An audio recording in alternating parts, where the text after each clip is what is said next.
Today, I want to share with you a little bit about harmony.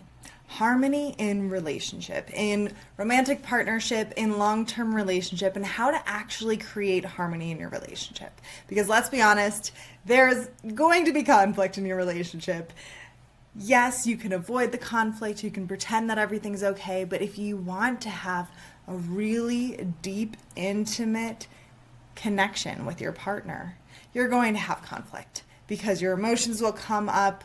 It's an area of growth for you. They'll be poking you in the places that it hurts just because that is the nature of the universe, where our partners help us to wake up, and vice versa, of course. So, how do we actually create harmony?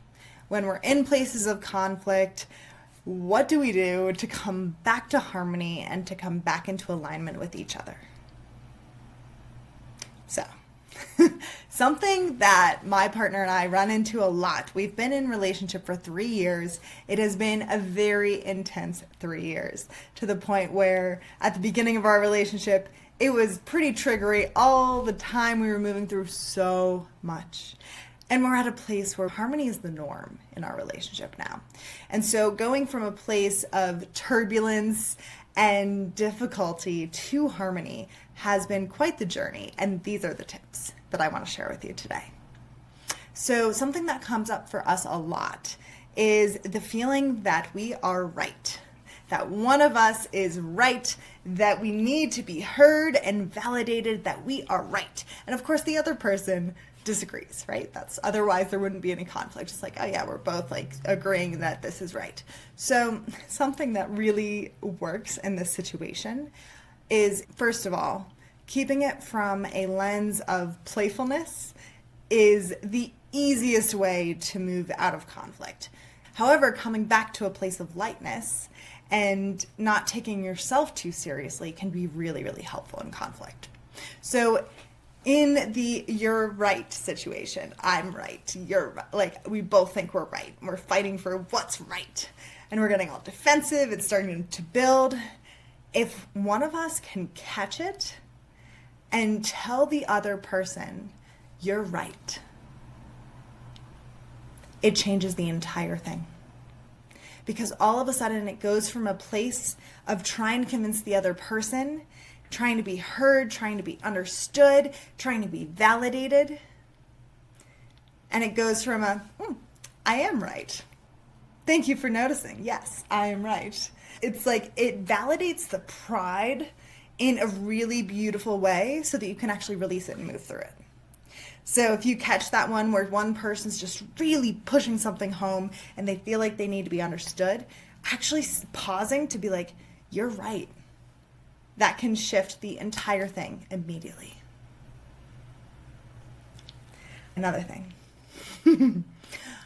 If you're in conflict, generally, there is something that you can take responsibility for.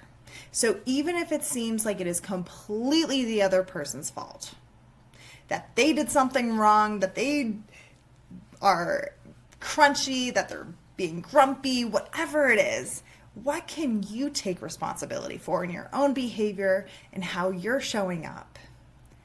And a lot of the time that actually puts the power back in your court so that you can actually come back to the situation from a place of power and alignment and love. So it's just like, yeah, okay, so it's mostly you're in a bad mood right now, but what I can take responsibility for is I got triggered. I got triggered by your bad mood. I couldn't hold it anymore. I snapped. I didn't have any more space. I'm sorry. So whatever it is that you can take responsibility for, that actually allows you to unwind the situation.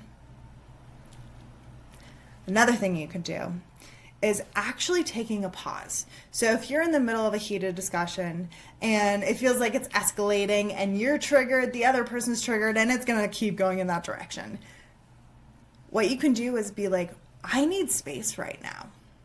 I need to pause and take space. And when you express a need from a place of I need this, it changes the whole thing.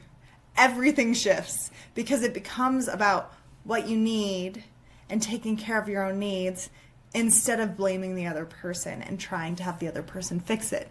Probably indirectly. And so taking a pause, taking a break is usually a good idea, especially when there's a lot of emotion. Harmony. The secret about harmony is that usually when there's lack of harmony in your relationship, that's because there isn't harmony within yourself. So it might not always be lack of harmony within yourself, but 99% of the time there's lack of harmony in either you, your partner, or both of you. So acknowledging that the way that your disharmony is showing up, that is actually an expression of the disharmony within yourself or within your partner. So if you can take a moment to recognize, why are we fighting right now? And be like, oh, oops, it's me. I'm actually fighting myself right now. Then that's another way that you can take responsibility for what's happening and come back to, okay, what do I need to take care of within myself? And this can be a really good thing if it's just like crunchy all day or crunchy for longer than you'd like. And it's starting to get to the point of, why can't we get along right now? Okay, why are we fighting right now? Why are we out of harmony? Oh, I'm out of harmony with myself. Oh, I'm fighting myself. Okay. And so that brings the energy from out and blame at the other person back into yourself, so that you can actually do something about it. Because ultimately, our partners can only do so much in this situation. We need to take care of ourselves. We can ask for what we need, of course. And ultimately, we have the responsibility to take care of our own emotions and our own needs. So generally, when it comes to emotions, strong emotions coming up, generally, it's because a need is not being met. So if you've studied nonviolent communication, you're familiar with this concept. So nonviolent communication, I would highly recommend it. It's a really short audiobook. I would highly, highly recommend it. Listen to it if you haven't. Nonviolent communication. So nonviolent communication talks about how I am feeling an emotion because this need is not being met. And so ultimately, this is a beautiful reminder of, oh, I'm feeling a strong emotion. What need isn't being met here, right? It could be, if it's anger, for example, it might be that I have a need for my boundaries to be respected. So my boundary is crossed, right? So anger usually means boundary was crossed, or something is not right, something's unjust, something's not okay. And so those two are really big for anger, right? So that can be a need for respect. That can be a need for equality, for justice, whatever it is. If it's sadness, I needed to be considered. I needed a hug. I needed some physical affection. And if you're interested in diving deeper into this, I would highly recommend Googling nonviolent communication list of needs. And there's a PDF that you can just download. Nonviolent communication.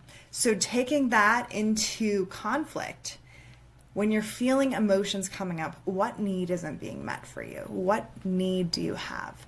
And when you express a need to your partner, it actually diffuses the whole thing.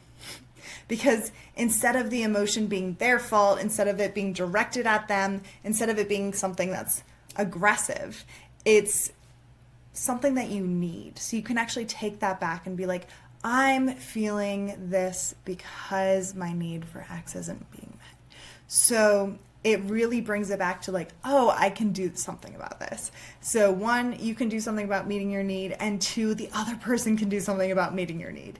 So instead of just being like, I'm angry for no reason, or I'm sad for no reason, or like it's your fault that I'm sad, it becomes, I'm sad because I really needed connection tonight, or I really needed physical touch. So, what need isn't being met when there's conflict?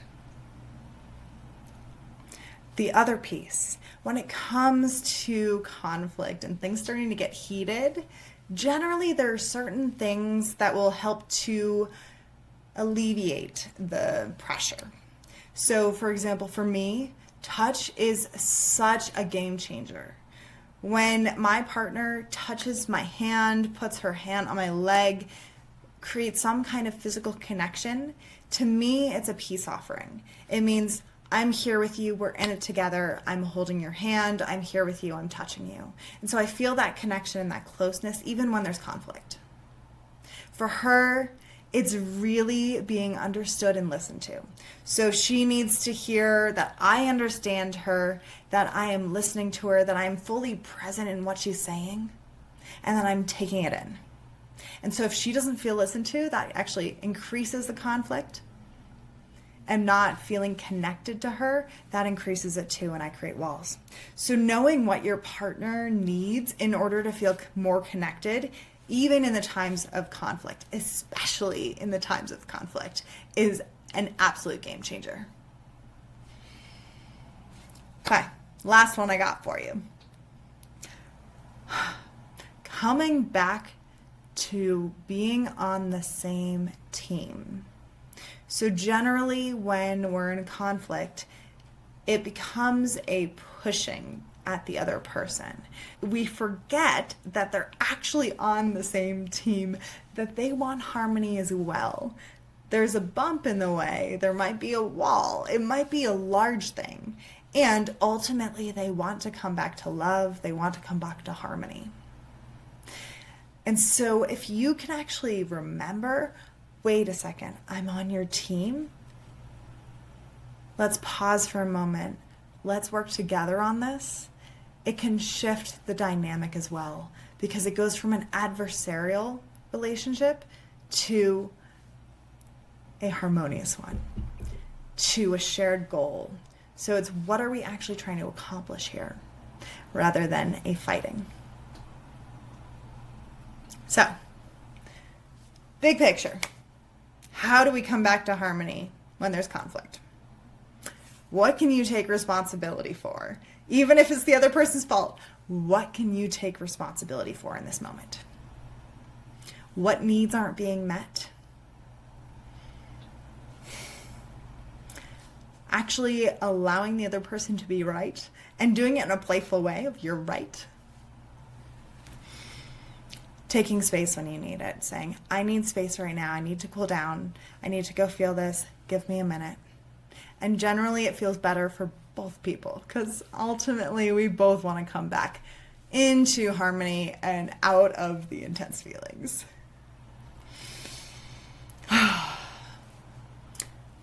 When you're out of harmony with each other, generally it means that you're out of harmony with yourself or they're out of harmony with themselves. So taking the time to actually be curious about where you're out of harmony with yourself.